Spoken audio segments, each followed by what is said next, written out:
Até agora eu não sei se eu consigo processar exatamente. A ousadia.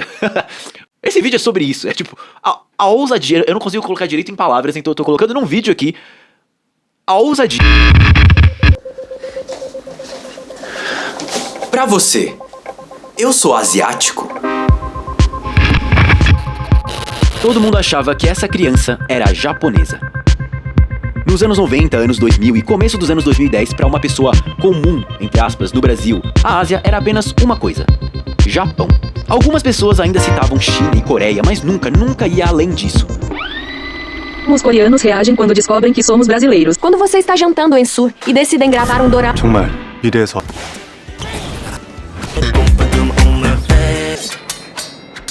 Chegamos no Japão.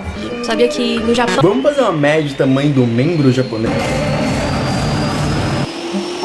Vocês querem saber realmente qual é a visão que os coreanos têm das brasileiras aqui?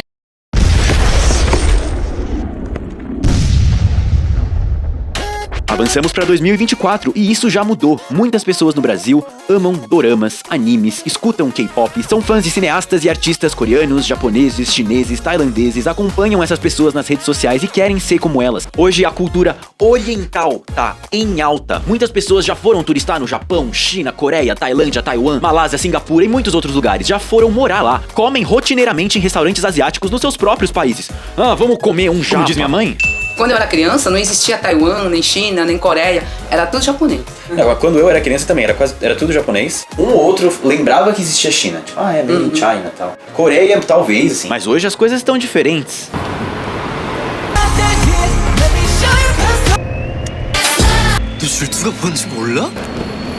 Coreanos e latinas, o que eles acham? Acho que pergunta é fácil encontrar famoso na rua.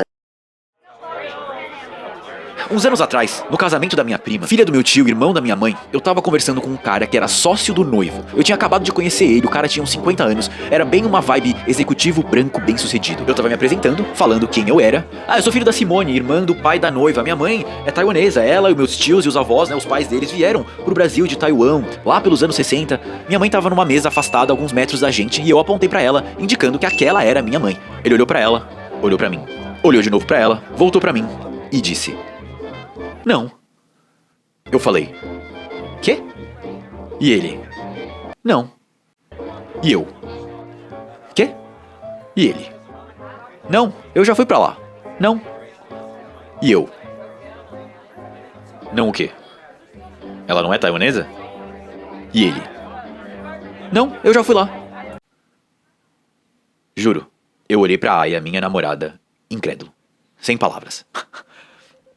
Eu nem lembro o que eu fiz depois, eu acho que eu só me afastei sem dizer nada, tentando processar o que aconteceu. Até agora eu não sei se eu consigo processar exatamente. A ousadia. Esse cara foi uma pessoa, longe de todo mundo ser assim. Mas em muitos momentos, é assim que eu me sinto hoje, quando um monte de gente conhece sobre a cultura asiática porque é um amante da cultura asiática. Eu acho em partes uma ilusão de porque as pessoas hoje assistem a produções culturais asiáticas, comem comida asiática, sabem usar palitinho, já foram pra Ásia, já moraram lá. Elas lidam com o ser asiático, o ser descendente de asiático, no Brasil, diferente de como era antes, diferente de como era quando eu ou a minha mãe éramos crianças. Muitas pessoas sim, mas pra maioria, ainda somos algo estrangeiro, externo a elas, o outro. Nos anos 90, 2000, durante a infância e adolescência, essa criança já foi chamada de muita coisa. Japa, chinês, China, oriental, olhos puxados, Jackie Chan, Yuji, PlayStation, foi tratada como um asiático. Mas pra uma pessoa que é fã de K-pop, de anime, de dorama, de K-drama, que passou 2 anos trabalhando na China e por isso conhece bem os chineses, ou que namora uma descendente de japoneses e por isso conhece bem os orientais, pra essa pessoa, talvez... Eu não sou asiático.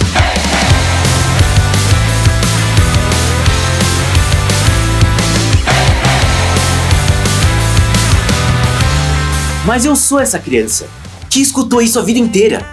E agora você tá falando que eu não sou o que eu escutei que eu sou a vida inteira? Não mesmo, Léo. Você é brasileiro.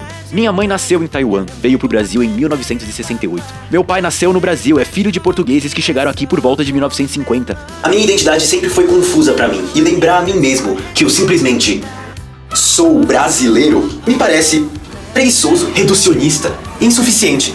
E talvez eu esteja fazendo uma tempestade em copo d'água. Talvez isso nem seja uma grande questão. E perto de outras questões e problemas mundiais e individuais também, Não é mesmo, mas sentir que você pertence.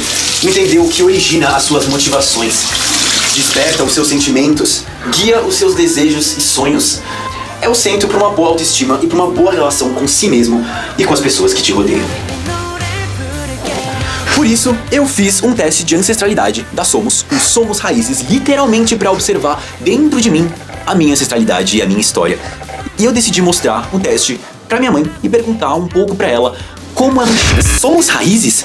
Sim, esse vídeo é patrocinado pela Somos, o teste genético com garantia do Grupo Fleury. Eles me mandaram em casa esse teste de ancestralidade que vai me ajudar a entender melhor a minha herança cultural. Sul da Europa tem 49,98%, tem 25% na região de Myanmar, 8% no sudeste da Ásia, 7% na Europa Oriental, 6% no nordeste da Ásia, 1% na Ásia Central e 0,76% na ilha sudeste asiática. Nessa área do teste é a ancestralidade local e tem a minha pintura cromossômica. Cada cor representa uma origem diferente, é uma representação visual da minha diversidade. E se você fizer o teste também, você vai ver o quão plural e diverso você é ao acessar esse laudo com a pintura cromossômica. A cor laranja aqui na minha pintura, por exemplo, são os portugueses, o que veio do meu pai, e o resto representam as diferentes populações de origem asiática, o que veio da minha mãe. Olha esse mosaico coloridíssimo, é muito legal ver isso sobre você. E você pode também conhecer mais sobre a sua história e a sua ancestralidade com 30% de desconto nesse teste ou qualquer outro da Somos. Clica no link na descrição e usa o código SOMOSLEO30.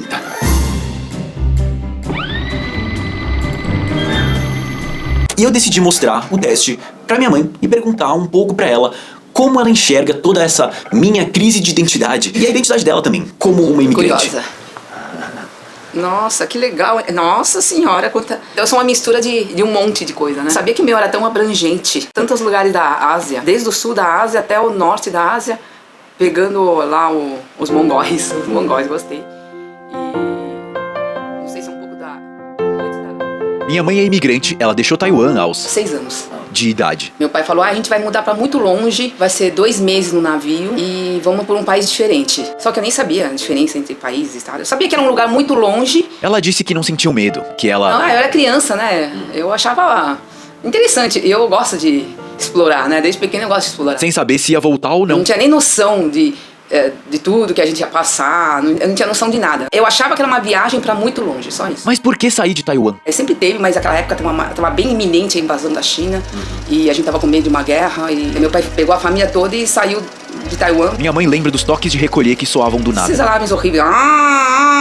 No meio da cidade. Tocava o alarme e onde a gente tava, a gente tinha que se esconder. Se você tava no meio de um restaurante, você tinha que se esconder dentro do restaurante, não podia ir pra rua. Meu avô já tinha lutado na Segunda Guerra Mundial. Taiwan era uma colônia japonesa nessa época e muitos taiwaneses tiveram que servir na Segunda Guerra pelo Japão. Ele lutou na Segunda Guerra Mundial. Aí falou, não, vamos embora. Ele sabia como era uma guerra e não queria aquilo para os seus filhos, principalmente para os mais velhos, os meus tios, que já estavam na idade de servir. E aí eu não podia falar pros outros, nem pros parentes eu podia falar pra ninguém que eu tava indo pro Brasil. Minha mãe disse que, pra ela, quando chegou no Brasil, ela sentiu preconceito por não saber falar a língua. Quando eu não sabia falar a língua, eu senti bastante, né? Mas não por todo. E naquela época, se via um asiático, bom, só podia ser uma coisa. Eles me chamavam de japonesa, né? Então perguntei pra minha mãe como que a cultura taiwanesa tá presente na nossa família. Desculpa, mas não tem muito não, porque eu, como eu vim com 6 anos, e depois que a gente chegou aqui, era só trabalhar e estudar. Minha mãe só trabalhava, coitada, meu pai também, então eu não tive muita cultura, eu não tive muito contato com taiwaneses, né? Logo de cara já, meus amigos eram todos brasileiros, então eu não tenho muita cultura taiwanesa. Eu sei que, pelo que você e a Yasmin falam, eu tenho muita atitude de uma mãe taiwanesa, né? Porque vocês assistiram aquele seriado que tem a mãe taiwanesa e eu tenho muitas atitudes iguais a ela. $4.99? I'll give you 2. The popsicles are a set price, they're not negotiable. You're good. $2.50. Ou de infância, o que eu aprendi da minha mãe sem querer, ou então de mim mesma. Mas assim, falar que a cultura taiwanesa, eu sou negação. Mas aí é que tá. Eu falei então pra minha mãe que eu, pelo menos, não enxergo cultura assim. Pra mim, eu acho que cultura não é só livro ou práticas culturais, né? Práticas específicas. Cultura também é ser, né? Então o jeito que você é taiwanês. Então, pra mim, você tem um monte de cultura. Porque o jeito que você, sei lá, faz o ovo, isso é cultura também. O jeito que a Má tratou você, e por isso você é de um jeito, isso é cultura também. Eu acho que tá presente de, talvez, jeitos que a gente não consiga falar. Mas por que você tá emotivo assim? Eu sou assim. Eu fico emotivo por qualquer coisa. Você queria ter ensinado mais, é isso? Não é isso. É que eu lembrei da minha mãe, lembrei de quando a gente veio pro Brasil. De tudo, né? Os primeiros anos foram difíceis. Por que foi difícil, você acha? porque a gente não conhecia direito o Brasil e enfrentou problemas, assim, sei lá, de primeiro lugar que a gente foi morar, numa pensão, e as pessoas que tomavam conta da pensão era um banheiro que era de todo mundo, então quando alguém da família ia tomar banho lá, eles desligavam água quente, sabe? E conversando com a minha mãe, eu percebo como que ela fez pra enfrentar muita coisa e lidar com muitas desavenças e muitos traumas emocionais. Como ela lidou com dificuldades e manteve a cabeça erguida, seguindo em frente. Muitos momentos durante a nossa conversa eu percebi que ela respondeu de um jeito parecido. Depois foi tudo certo. Que ela lidou com problemas e aí depois disse que tudo bem. Né? Mas tudo bem, normal. Pelo menos eu sou diferente. Ou depois ficou tudo certo. E era criança, né? Idade de 6, 7 anos, as crianças são bem cruéis também. Mas assim, é preconceito só de não querer brincar comigo. Mas as meninas, os meninos brincavam. Eu vivia jogando bolinha de gude com os meninos. Mas assim, não afetou muito. Não. É que os primeiros anos foram difíceis. Mas depois foi tranquilo. Então é mais isso, mas foi só no comecinho. Depois deu tudo certo. Né? É o jeito que ela e a minha família imigrante encontrou pra seguir em frente em meio a um país que enxergava eles como o outro, como estrangeiro. E aí dá pra mim e pra minha irmã a vida que eles não tiveram, uma vida com menos instabilidades e riscos, e uma vida em que eu possa parar assim, numa tarde de domingo ensolarado e conversar com a minha mãe sobre identidade, sobre ser amarelo no Brasil. Imagina que ela e os meus avós sequer tinham tempo pra isso. Eles estavam preocupados em sobreviver.